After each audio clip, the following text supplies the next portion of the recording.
స్వాతంత్ర సమరయోధులు సంఘ సంస్కర్త భారతదేశ మాజీ ఉప ప్రధాని డాక్టర్ జగజ్జీవరావు 116వ జయంతి సందర్భంగా గుంటూరు వైఎస్ఆర్ పార్లమెంట్ అభ్యర్థి కిలారి రోషయ్య, గుంటూరు వెస్ట్ ఎమ్మెల్యే అభ్యర్థి విడదల రజని ఘన నివాళులర్పించారు. వారికి ఘనంగా నివాళులర్పిస్తూ ఈ దేశంలోనే రిజర్వేషన్ వ్యవస్థని అది ముందుకు తీసుకెళ్లిన వ్యక్తి అన్నాడు డాక్టర్ బిఆర్ అంబేద్కర్ గారు కానీ, అలాగే జ్యోతిరావు ఫూలే గారు కానీ, లేకపోతే ఏదైతే డాక్టర్ జగజీవన్ గారు కానీ, వీళ్ళ ముగ్గురు ఆశయాలు ఈరోజు రాష్ట్ర ముఖ్యమంత్రి జగన్మోహన్ రెడ్డి గారు కొనసాగిస్తూ ఉన్నారనేది ప్రజలు కూడా గమనిస్తూ ఉన్నారు.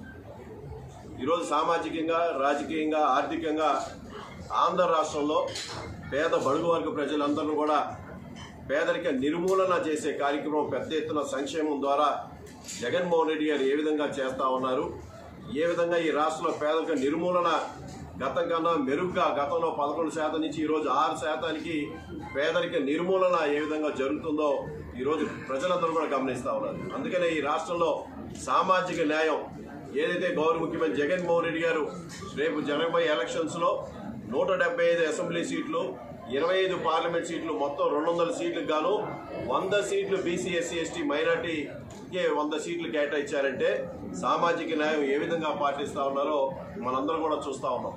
అందుకనే రాబోయే ఎలక్షన్స్లో ఏదైతే జగన్మోహన్ రెడ్డి గారు 175కి 175 చెప్తా ఉన్నారో, అలాగే పార్లమెంట్ కూడా 25 స్థానాలు కూడా పూర్తిగా గెలవబోతామో ఇవాళ మేమంతా సిద్ధం అనే సభల ద్వారా ఇవాళ ప్రజలు కూడా స్పష్టంగా కనిపిస్తూ ఉంది. అందుకనే రాబోయే రోజుల్లో ఈ రాష్ట్ర అభివృద్ధికి జగన్మోహన్ రెడ్డి గారి వల్లే సాధ్యం. ఏదైతే గతంలో ప్రతిపక్ష పార్టీలు రాష్ట్ర అభివృద్ధికి గురించి మాట్లాడారో, వాళ్ళు ఏం పునాది వేశారు, ఈ రాష్ట్ర అభివృద్ధికి వాళ్ళు ఏం చేశారో చెప్పాల్సిందిగా అడుగుతా ఉన్నా. ఈరోజు ఈ రాష్ట్ర అభివృద్ధికి ఒక గట్టి పునాది జగన్మోహన్ రెడ్డి గారు వేశారు.